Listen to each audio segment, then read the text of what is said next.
nonstop Vikings talk. It's Purple Daily on Score North and ScoreNorth.com. Purple Daily, presented by Surly Brewing Company. We'll get these guys in the next couple weeks here, which will make it start to feel real. But there's no question that I feel really good about the pieces that were in place. But although sometimes things may not jump out as changing the roster, we've made some additions that I think will have a big-time impact on really all three phases. And then, like I said, I think some of those players that you speak of that have really been here and we're relying on, I'm excited about getting the opportunity for me personally to get to work with those guys here very soon. Sorry, I'm 12 years old. Can you play the first 5 seconds of that clip again and just look at sorry, for the podcast audience, this is not going to mean anything to you, but what is the figure, the two phallic figures on the wall behind Kevin O'Connell? And we'll get these guys in the next couple. Good God. Doors, right? Like, or design. They might not be doors, but there's some type of, design. Get your mind out of the gutter. I couldn't stop. Get your mind out of the gutter. Well, I'll tell you what. This is Purple Daily, and it's presented in part by TCL, which is one of the world's best-selling consumer electronics brands. They've got a new lineup of award-winning TVs delivering the most entertainment with stunning resolution, all at an affordable cost. Enjoy more of the things you love with TCL. But the show is also presented by our friends at Valley Park Medical, all right? If you're interested in looking more like that figure behind Kevin O'Connell, they've got your help with breakthrough ED remedies in the greater Twin Cities area. That's right. ValleyParkMedicalClinic.com. Very discreet. They'll make you feel at home so you can ask any question you want in a professional and confidential environment. ValleyParkMedicalClinic.com. I like the transition there to that ad read. Mm-hmm. Very unique. Thank you. Yes. Finding new creative ways to service our partners on the show. Let's just hit the music. Okay. Most make predictions and then never admit they're wrong. Yeah, that's not Mackie and Judd. This is the place where we just totally own our horrible predictions. Write this down. And eat them for breakfast, lunch, and dinner. Write that down. It's Write That Down. Write it down. You like writing things down. With Mackie and Judd. All right. Moving right along here on Purple Daily. Daily Vikings entertainment. We just want the Vikings to win a Super Bowl before we die. And every Wednesday, people ask us, hey, Judd, look how wrong you've been about the Vikings so far. When are you going to admit it publicly and shamefully?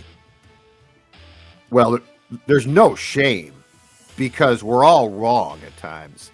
But I will admit it every Wednesday, not once, not just on Purple Daily, but also the traditional old Coke Write That Down, which you can find on Mackie and Judd, in which last week I think I went 0 for 8. Yeah, I think you were 0 for 15 combined across both shows last week. You did bounce back on Mackie and Judd. You know what? So everyone goes through slumps, right? Everybody goes through tough things. You just have to find a way out of it. That was like your Kirk Cousins San Francisco game last week. But I didn't fold this week, so you're very impressed how I came back. I'm sure. You fight back. You definitely fight back. So here's how it works. Every week, 3 Vikings or football-related predictions from everybody. They must be quantifiable. We keep track of completion percentage and touchdowns. That's right. We're the only show in America that actually puts statistics next to our predictions. So you can see just how wrong we are on a regular basis. And if you guys want to participate, you can send us a message through the Score North app. There's a little feedback tab at the bottom. It's called Quick Message. And you can hit us up there. If you want to get on the show for Feedback Friday, Purple Daily reads the comments, or for Write That Down. Hunter's going to join us here for the second time on Write That Down in just a couple minutes, the guest listener predictor. But let's get to the accountability session. It's a little bit thin. Actually, nothing came off the board, Judd, for either you or myself. Okay. We're kind of in that season now where it's like there's no games, so there's maybe fewer things coming off the board. Draft's coming up, though, so post-draft will get plenty of... It'll be a bloodbath. Mm-hmm, it will be. Definitely. So listeners had a couple things come off the board. Alex said Kellen Mond will be the QB1 for the Vikings of the 2022 season. Yeah, I don't know a scenario in which... I mean, I guess if Cousins, tears an ACL or something, do we leave this on the board until week 1? I think it's fine to take it off right now, which is a very damning thing to say. And if something really weird happens, just keep it in the backlog so we could potentially bring it back. But okay. No, I think I mean, Sean Mannion right now has a better chance of starting week 1 if Kirk Cousins goes down in training. Yeah. And I think if Cousins goes down, they would probably just sign someone who's above Kellen Mond, right? And maybe above Mannion. If they can afford it. Well, or that's just true. move Justin Jefferson to quarterback. Well, they can just shove more money into 2023-24 somehow. We'll get to that. I'm not happy. Yeah, we got the Adam Thielen contract details. We'll get to those later in the show. So Jay said the Vikings will have 3 players in the top 50 of the NFL jersey sale list. They had 1 player in the top 50 for last year. Can you guess Jefferson, who I'm that guessing? was? Yes. Yeah, It Jefferson. was Justin Jefferson. Not Kirk? Kirk was not in the top 50. Mac Christian Jones was like Darrisaw sales? 5th. Didn't go up there? Oli Udo sales were not Yeah. we're not jumping off the the rack. Okay. Declan, you said there'll be you said this like a year ago. We let it slide for a year, yeah. but the Vikings would have credible interest in Chandler Jones at some point. Yeah. He's landed with the Raiders, right? Yep. So, yeah. Yes. Yeah. Yeah. So he is elsewhere now, too. Yep. So those are the only 3 things that came off the board. Declan, you're sitting on top of the completion percentage column here, 38.5%. I passed the listeners.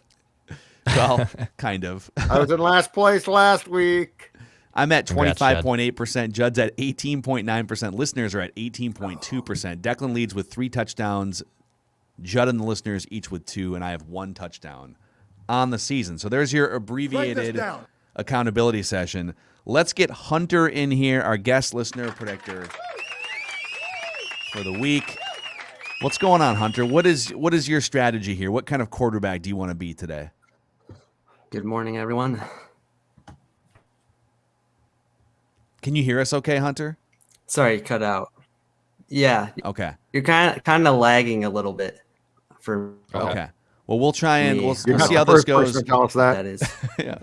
Had a couple glasses of red wine last night, so that might be part of the reason. So we're going to go Hunter, Judd, Declan, and back to me. 3 trips around the room, and there's a little bit of a delay here with Hunter, so we'll give him a minute to hear us. So Hunter, you start us off with your first prediction. Write this down. Fire away, sir.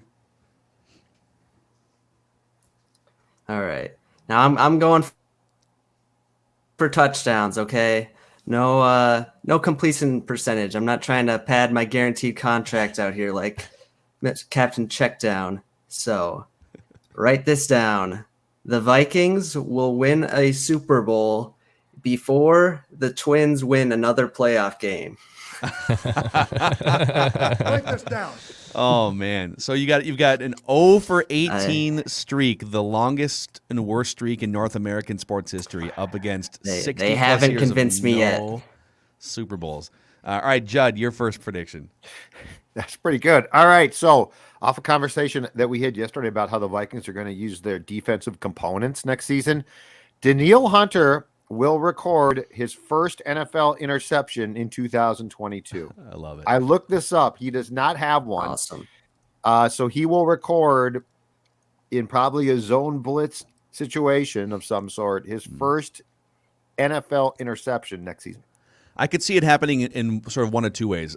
Dropping back in a zone blitz where he's just hidden and the quarterback gets doesn't lost. see him. Yep. And the quarterback tries to throw a crossing route or something or a seam route to a tight end, and there just comes Danielle Hunter's paw, just reaches up in the air Yeah. and grabs it. And then the other way would be like if him and ZA'DARIUS both get to the quarterback and ZA'DARIUS like hits the quarterback from behind or something, and the ball pops up in the air Ooh, and he forward picks pass. it off that way. All right. Yeah. So I like it. could see either one of those things. All right, Declan, your first All prediction. right. My first prediction. So the Vikes still have Phil and Judd, like 17 million, I believe, in cap space. 8 of that has to go to the draft class. They could still potentially sign a player. So I will use those parameters to say this. Write this down. The Vikings will sign a player to at least a $5 million guaranteed contract between now and May 1st. Okay. Does that make sense? So between now and May 1st, they will sign a player to at least $5 million in guaranteed. So like let's say it's like 2 or 3 million with incentives up to 5 or beyond, that does not count. Okay. It has to be a guaranteed salary of at least $5 million. I'm hoping that this sparks the JC Treader steam to the Vikings that feels obligated to say on every show. So that's my thought process here. The fact that JC Treader there's really been no steam at all about him, despite how great he's been for the Browns. I feel like injuries are probably a big hang-up for teams. Maybe maybe he needs surgery or something, but it's hard to explain why he's just out there and there's very little steam and there's been no reports of visits or anything that I've seen. The Vikings do have $11 million in effective cap space, according to overthecap.com, which means once you account for like filling out the bottom of the roster with, minimum wage guys and then paying your draft picks. So they have $11 million in projected effective cap space. So they can afford someone at this point. Yeah. But that's the problem. Like they had to like clear out money a week or 2 weeks into free agency. It would have been nice to have that money earlier, but you had so many knots to untangle. And we'll get to the Adam Thielen contract here in just a little bit. Hunter's having connection issues, so should we pop him back in here quick, or should we? We'll get him back. Okay. We'll get him back in here now. All right, Hunter, you're actually I'll go first here. I'll go first here, and then we'll get Hunter back in the mix for second round. So write this down. At some point between now and the end of the draft, the Vikings will pick up an additional first or second round pick. Not necessarily for this year's draft, for whatever draft. So between now and the end of the draft, they will pick up an additional first or second round pick. Off the record, I think it's like if they were to trade, like let's say the Steelers thought, man, if we want Malik Willis, we got to trade up to 12. You could probably pick up an extra first or second round pick from Pittsburgh, facilitating that trade. So I think they're going to be looking out for 2023 draft capital in this. Write this down. In this that process. would be nice. All right, Hunter, your second prediction. All right, my second prediction. Write this down. So the NFC North order from first to last will go as follows: Vikings, Lions, Packers, Bears. Wow. Oh, dude. Okay. All right. Dan Campbell. Explain. So you think is it going to be like a Packers train wreck, or are the Lions just going to pop up? What's going to happen here? I think Lions are just gonna, pop up for a year. Rodgers can't last forever. I'm always hoping they can. Not over the Bears though. The Bears, and I don't trust them with a new quarterback.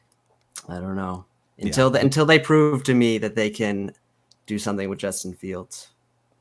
Yeah, the Bears, they've kind of stripped it down to the studs here. They actually have the most cap room now of any team going into 2023. With Dakota Dozier Yeah, enjoy that. Yep.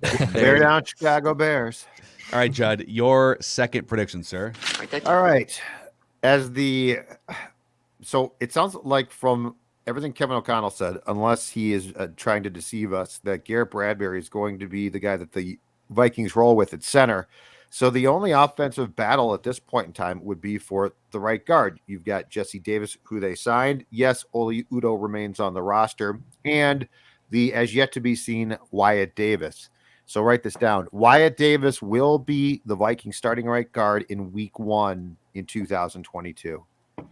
Jesse Davis is a backup swing guy, I think at best. Oli Udoh is a tackle who was forced to play guard. It was a mistake.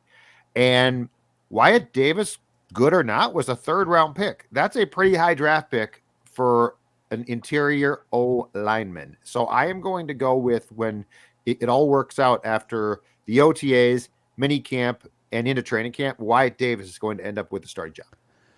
Interesting. Yeah, he probably has the high. I mean, you don't need a very high ceiling to have the highest ceiling of any of the candidates, but he probably has the highest ceiling. Oli is a tackle who they forced to play guard. Like that's the thing about this. He is in no way a guard. And Jesse Davis is better at guard than tackle, and he was atrocious at tackle last year. But it's a low bar. Write that down. It's a low bar. All right, Dex. All right, my second prediction, write this down. The Gophers will have 2 players drafted in the first 3 rounds of the NFL draft. Yeah. The Gophers will have at least 2 players drafted in the first 3 rounds of the NFL draft. Write that down. Yeah, they got some talent. They got some Interesting dudes. So, I don't know, Judd, you already have this prediction, and the rule is you can't make the same prediction as somebody else on the same episode. Correct. So, I'm just going to make this prediction because I think you're right. The Vikings will not pick up the 5th-year option on Garrett Bradbury. I'm just going to align myself with you on that. It's going to be weird because they're essentially going to say, hey, we don't believe in you enough to pick up your 5th-year option for 2023, which they have to decide on in the next 30 days. But we're totally going to turn you into a quality starting Go knock him dead. center. Yeah. You're our starter. And then if if it works out, they can obviously still sign him after the 2022 season to an extension, but it's going to be weird. All right, Hunter, your third and final prediction. All right. My third prediction. We're going for the draft here. So write this down. In the first 3 picks, the Vikings will select a cornerback, a linebacker, and a center. Not necessarily in that order. Okay. A corner, a linebacker, and a center. Hoping that's qualifies as a touchdown. Yes, I think that's fair. You're essentially Sorry, you cut out. You're sticking the landing on those 3. And because we're having some connection issues, I'm going to jump right to the exciting finale and conclusion here with Hunter. Since you've got this platform here, even though the connection is wishy-washy, is there anyone in your life you'd like to thank that brought you to this pinnacle moment?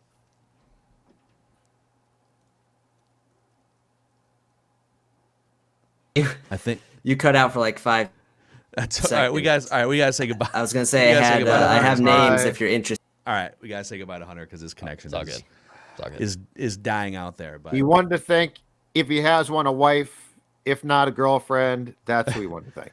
Dad, thanks. who made him a Vikings fan. It's a whole thing. Yeah, who I would personally curse because if my dad had made me a Vikings fan, bye Hunter. He said bye internally as well. All right, man. All right, Judd, your third and final. my third and final prediction. This is not going to have a round on it, but I am going to tell you, write this down. The Vikings will take Nebraska center Cam Jurgens in the draft. So Cam Jurgens, who had, I guess, just a phenomenal pro day, and sounds like, but he's not a first round pick. So like he's the type of guy who, yes, falls in the ordinary. Oh, in the 3rd round or something, we took a center. Yeah. Cam Jurgens, the eventual earmarked replacement for Garrett Bradbury, will be taken by the Vikings. All right. All right. I like it. All right. One more for me here. Write this down. At least one team will trade up in the 1st round and will draft a quarterback. Okay. So one team will move up in the 1st round from their original spot, and they will draft a quarterback with that new selection. I think that's pretty fair. Even in a quote-unquote weak quarterback class, desperation speaks louder than the weakness of the class. And there's enough teams that are going to – teams are all like, wow, Malik Willis, he's got some flaws. But, like, yeah, you're salivating over the tools. So Christian Ponder was a 1st-round pick. Exactly. I mean, that's all you need to know. Christian Ponder was one of he was the 12th pick, right? Yeah. 4th quarterback off the board. But, I mean, you nailed it exactly. It's desperation. It's complete desperation. All right, write this down. My final prediction here. So you may have noticed that there is one veteran contract that has remained untouched so far. The Vikings have tapped for restructures, for extensions, to take money from this year, throw it to the end, or throw it to next year. Yep. So write this down. Eric Kendrick's contract will remain untouched between now and May 1st. Okay. So no restructure, no extension. I'm trying to figure out what to do with a trade here. I'll say no trade. So he'll be a Viking and his contract will remain untouched. So nothing will change. Now, if he gets traded after May 1st or something, or they, then I still win. But my logic here is he's signed through 2023, but he's 30 years old. So he's one of their highest paid players now. But they've shoved so much money with other players into future seasons, as we'll get to with Adam Thielen. But I just don't they can get out of that contract after this year with very minimal cap damage. They save like 10 or 11 million to the cap next year, and they only have to eat like $1.5 million in dead cap next year. So I just think they're going to ride it out. No reason to shove more money. Like, you got enough money now in free agency. If you want to sign someone, you can sign someone right now. You got $11 million in space, so they don't need to tap it. So I think he's just going to remain untouched until May 1st. Okay, we'll see. So there you have it. Those are the Write That Down predictions, the accountability session where we admit that we were wrong. Let's get into the Adam Thielen contract. But first, we may need a beer. We may need a light buzz before we talk about the amount of money the Vikings continue to shove into future seasons. And are you talking about a beer that we would enjoy, a beer that we would find to be a for certain first round draft pick? Or are we talking Ideally, about? yeah. Are we talking about? Hey, come on down, Surly Furious. That's right, guest appearance as always on the couch right by me. Because you know what? You never know when we're talking about the Vikings when you might need a Surly Furious, the best IPA around. The weekend is on the way. That means viewing sports, hopefully on your TCL TV. And as you're doing that, you got to have a really good beer, and Surly Furious qualifies. And we should start to tease a very exciting announcement about our relationship with the Surly folks coming up as early as next week. Is that correct? I think next week we're going to officially announce. Let's just say clear your calendars for the first night of the draft. If you like Surly, pieces are in place. Yeah, if you like the beer that we love and you like football, and who doesn't love football? We got something for you. It's going to be a blast. So we'll have more information hopefully next week on that. Also, our friends at Federated Mutual Insurance Company, in addition to having great quarter zip pullovers here. Oh yeah, that's really nice. Yeah, that's awesome. That's really nice. I love those type of. I love that. I'd love to have. Maybe we can one. get you a Federated hooded sweatshirt or something. Be great. I'd just take your quarter zip. This quarter zip is protecting me from cool air, much like Federated protects your business from risks out there. So they've been around for a long time. They what they do is they take their marketing reps and put them through several months of training. It's almost like an off-season, like of OTAs and mini camps and things, so that they are ready when they are assigned to regional offices specializing in core industries that they know and understand. They're not just trying to sell as many policies as possible. So find out how Federated can help you and your business get to the next level at federatedinsurance.com, where it's our business to protect yours. Football. All right. So we knew that Adam Thielen's contract was tweaked to help create some cap space for this year, so they could bring in, some of the guys they brought in, right? Jordan Hicks, Harrison Phillips, ZA'DARIUS Smith. They needed to clear some space so they could sign some of these veteran players on defense. Well, multiple reports are coming out now about the structure of that contract. So it did save $5 million for this year's cap. But Adam Thielen now, going into age 33 in 2023, his cap number goes up from $17 million to almost $20 million in 2023. And it goes up from $18 million to almost $21.5 million in 2024. Now, the 2023 money is largely guaranteed and dead cap. So, what does this mean? The Vikings continue to take money from this year's cap, shove it into future years to deal with it later or kick the can down the road. So looking ahead to 2023, boys, the Vikings currently have $8 million in effective cap space for 2023. Now, there's obviously things they can do, but there's things that every team can do. And so where you start is relevant here. So the Vikings have $8 million in effective cap space for 2023. The Bears have $100 million in effective cap space. The Texans have $100 million. The Patriots have $75 million. The Seahawks, the Cardinals, 70, 75. Steelers, $60 million. Bengals, $60 million. So these teams are in a great spot. Some of these, like the Bengals with a good roster and the Steelers with a good roster and cap space for next year. The Vikings are going to be in cap hell through 2023 based on the decisions they've made in the last month. Your thoughts?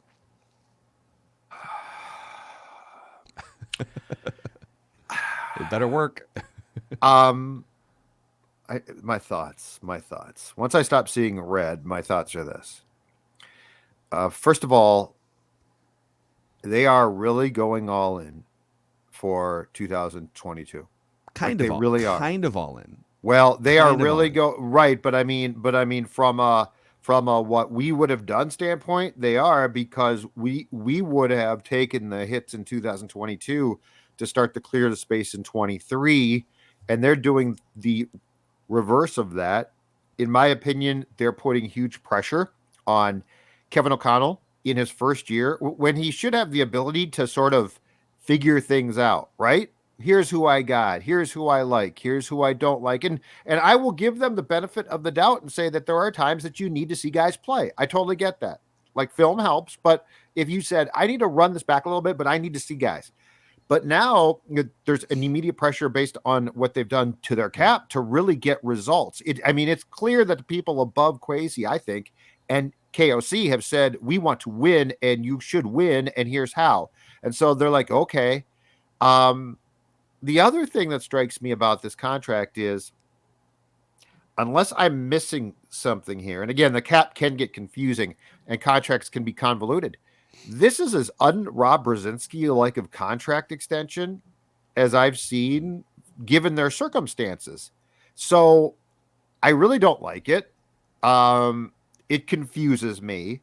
And I really think that somebody or somebody's, plural, in that organization are really misguided about what their expectations should be. So I'm disappointed in it. So on the Thielen contract for next year, his 2023 base of 11.8 million becomes fully guaranteed the third day of the 2023 league year. Now, if they decided after this season, hey, we're just, you're 33, injury prone, we're not gonna pay you $20 million to the cap. 13.5 of that is dead cap. So they would only really be saving like $6 million by cutting him next year. So he's correct. He's I think 2024 becomes much more reasonable to get out from that contract, but it's essentially and effectively a 2-year deal for Adam Thielen here with some residual dead money beyond 2023. Correct. Based on, the decision that you made here. Now, I will say things clear up quite a bit after 2023. Now, they're not in the best position. There's still 15 teams that are in better positions cap-wise in 2 years from now. But you can get out from most of the Cousins deal after 2023. You can get out from most of the Thielen deal. By then, Kendricks will be off the books. There's a lot more wiggle room. So it looks to me like they just said, let's live in cap hell for 2 more years and operate however we can and push some money down the road, run it back, and then the new front office Kwesi must have gotten assurances that if you do it this way, you're if it doesn't go well or we come up short, you're not going to get fired. Unless it's a total dumpster fire and they're winning 2 games somehow. That try this out for a couple years. Let's see if we can coach this thing up better than Mike Zimmer and company, and then we'll have a much more blank slate to work with. Maybe you even draft a quarterback in 2023, so that he can ride that.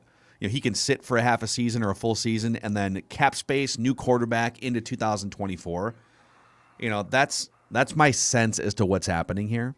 But you are completely in a way that you don't get, closing your Super Bowl window opportunity, or at least cutting it off, because you are not going to win a championship like any realistic person. And now, so instead of taking the cap hits in 22, starting to rebound in 23 to crescendo, you are basically saying, in order to continue to hopefully be who we've been for a long time, which is we made the playoffs, maybe we made the playoffs, you are cutting the ability out from under the GM and coach to build a championship contender quicker. Yes, I see what you're saying. I think I think they're looking at it as a 2024 reset if this doesn't go well. And so if you start to think of it that way, like the ship has sailed on any sort of an expedited reset, that's gone. They're not doing that. Right. They closed that off already. Yep. So if things don't go well this year or next year, and by go well I mean if they don't flirt with a championship, then the next reset window is 2024 based on what they've done with contracts here. And if you start to look at what the roster could, if they draft a quarterback in 2023, and I think there's half a chance they could trade back from 12 this year, get another first or second round pick for 2023, have some more ammo. There's things you can do to get more ammo for 2023. Right. Okay, what pieces will they have going into 2024? So they could have a quarterback that they draft that gets to sit for a year behind Kirk Cousins. They're going to have Justin Jefferson. Ideally they sign him, even if it's $30 million a year. You're going to have a rookie scale contract quarterback, just like the Dolphins have with Tua. Go get that big money wide receiver a contract. But the other good news here is, and I'm being optimistic Phil here, all right, their offensive line is a bunch of dudes in their mid-20s and low 20s right now. So Christian Darrisaw will still be on a rookie scale contract, 24, 20, whatever, 25 years old in 2 years. Ezra Cleveland is going to be like 26 years old in 2 years from now, or 25. I don't know who your center is going to be, but Brian O'Neill will be 28, 27 in his prime. So your offensive line, now a couple of those guys are going to be coming up for contracts too, and Brian O'Neill's contract will kick in even more.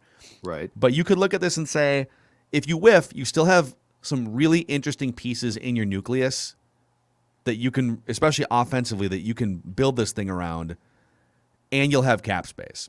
So it's predicated on them at some point looking more to the future and not just shoving money into 2024. If this doesn't work, do the non-football people get out and quit bothering the football people? Because that's how this feels like. Non-football people are like, we want to win, we need to win, and the football people, I'm going to assume they're smarter, say, well, hold on a second here, like what Ryan Poles is doing in Chicago short term is going to hurt like hell, but football wise it's brilliant.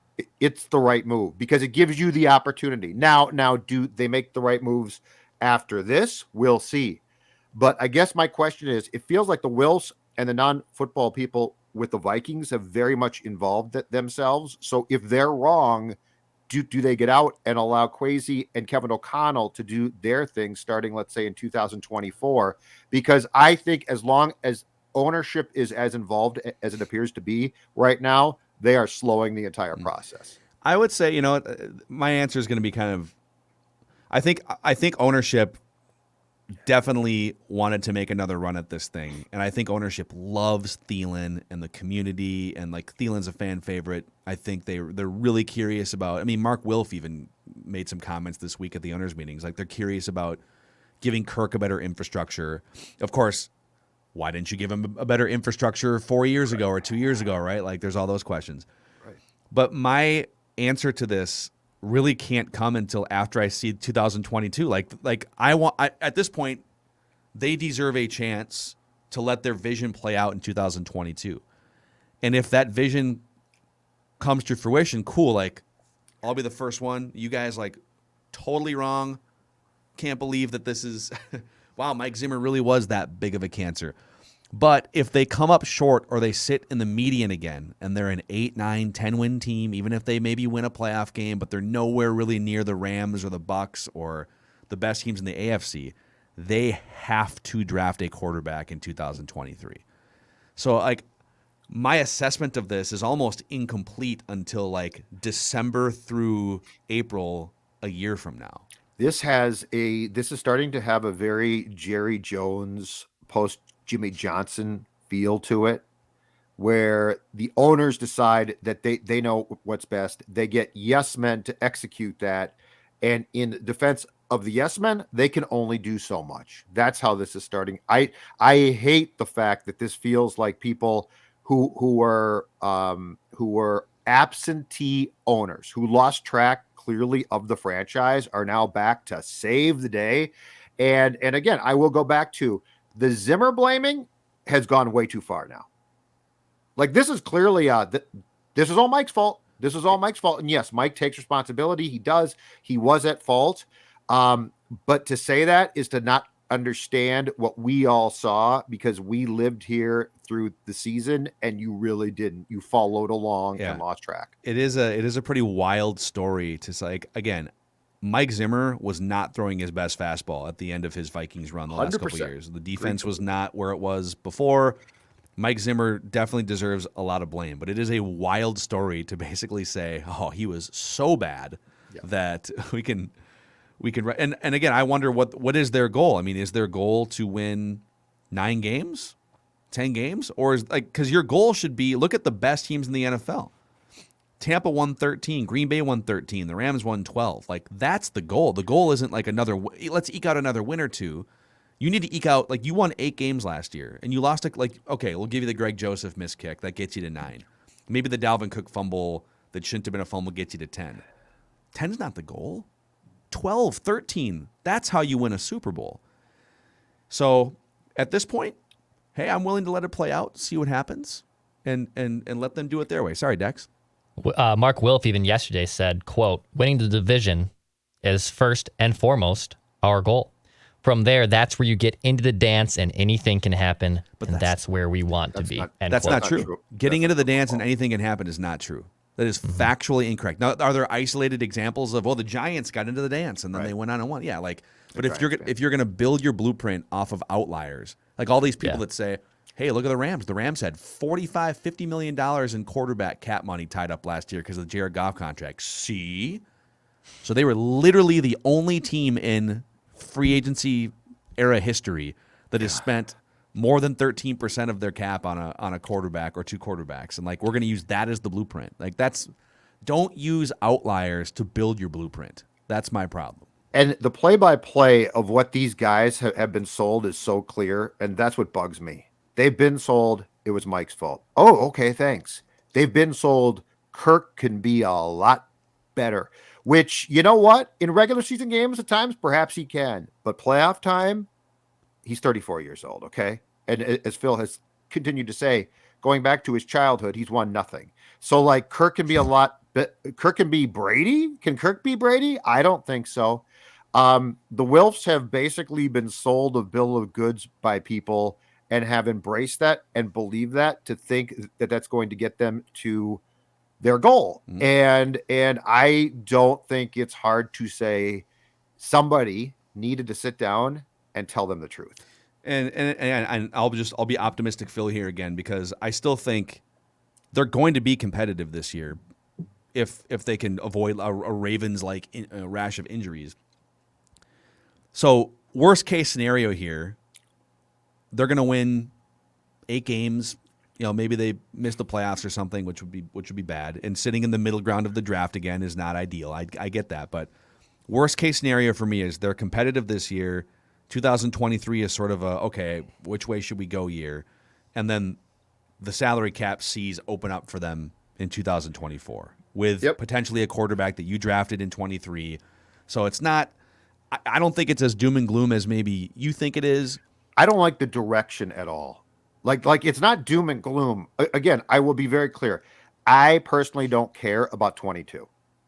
I don't care. I'm curious about it, but I'm out as far as championship. But I hate what I'm seeing as a trend here, because my question becomes, when do you let the football people run the football team? That's where. So what's the percent chance you think that the football people are running the football team? No, if they're smart, they're not. No. Ryan Poles took that Bears job and immediately started clearing everyone out, right? Ryan Poles stripped the Bears down to the studs. We have covered this team for how long? Are you telling me that Thielen contract that you just read is a true Brzezinski contract? It feels like a deal with it later situation, more so than it feels like Vikings a deal contracts. with the devil because you were told make that work. Yeah. Do I think It's there's not a good well chance constructed? It's not smart. And of all the players on that team where ownership would say, hey, you guys have freedom to do what you want, except we're not trading Thielen because he's one of the 3 most popular players on the team. We want him to retire a Viking. And quite frankly, unless you can find an immediate upgrade over Kirk, maybe it's Deshaun Watson, who they did kick the tires on. But when it became evident that, if we're going to really go down this path, it's going to be a whole public thing that then led to, Matt Ryan's departure in Atlanta and the Baker Mayfield fallout. We don't want to deal with that. Right. I'm pretty sure ownership said, here's a list of guys that we want to run it back with. If you want to tweak, you want to say goodbye to Michael Pierce, who gives a rip? But Harrison, Adam, Kirk, we're keeping that band together. Make the rest of it work. Well, when you say you're keeping that band together, that's a huge chunk of your salary cap. And in order to give that band some more musicians to play with, you have to take their money and put it into future years, and that's what's happening. So we'll see. I'm not going to sit here and bitch about it every day. They've made their decision, and now they get to. Well, no, now the results will speak starting in September. I'm with you, but I'll see you guys in September. Actually, this contract. Bye, Phil. This contract bothers me. This Thielen contract. I had no intention of complaining on today's show, but that contract bothers me. So, my intention was not to complain. but I just don't feel like the football people are being allowed to run the football team. And that annoys me because that slows your growth. It's interesting. I want what's best for the kids. Okay. He so his cap hit for this year is $11.6 million, which it does bring him way down compared to some of the other top paid receivers. I mean, remember Tyreek Hill has a $30 million cap hit starting next year in 2023. That's the new bar for wide receivers. Thielen's in 2023, as it sits right now, is about the 13th biggest wide receiver cap hit. So that's fairly reasonable for him. But where's the what I want to know is where's the value on this roster? There's some. Justin Jefferson, tons of value beyond what he's getting paid. It's like if you want to win a Super Bowl, you need value. You need guys overperforming their contracts, right? Yes. Joe Burrow, for instance. Yes. Matthew Stafford was a $20 million hit. He was not one of the highest paid quarterbacks last year. Darisaw could be. Rookie contract, left tackle, premium position. Ezra Cleveland could be. Cam Bynum could be the other safety spot. Maybe Cam Dantzler can be. But like it's you can't just have a bunch of dudes getting paid market value. Like you're going to run out of space and you're going to run out of players. So and old injury prone dudes are the worst. Yeah. So we'll see. Very interesting. They've committed to salary cap hell the next 2 years to make a run at this thing, and then maybe they've got some assurances. But this is your daily therapy session if needed. It's daily Vikings entertainment. Let's also talk real quick about how to lose 40 pounds in a short amount of time like Judd did. That is a very simple formula, and it begins with going to this website, livea.com, livea.com, because you'll get a response from my friends at Livea Weight Control Centers, where, as Phil Mackey just said, I have lost approximately 40 pounds since September. Join today for summer. Get 25% off the program plus 35 meals for free. That's right, 25% off the program, 35 meals for free. You can go to their facilities and visit with their dietitians, or if you're outside the state, you're a Purple Daily fan in Arizona or Tennessee or New York. Consultations that can be done virtually. Livea.com, livea.com, 855-GO-LIVEA, 855-GO-LIVEA. Check them out, and I'm going to tell you right now, in a few months, clothes all start to fit. You're feeling good. You're looking good. And if I can lose 40 pounds, I know that you can as well. Livea.com. All right. See you guys tomorrow. Purple Daily, Daily Vikings Entertainment. Later.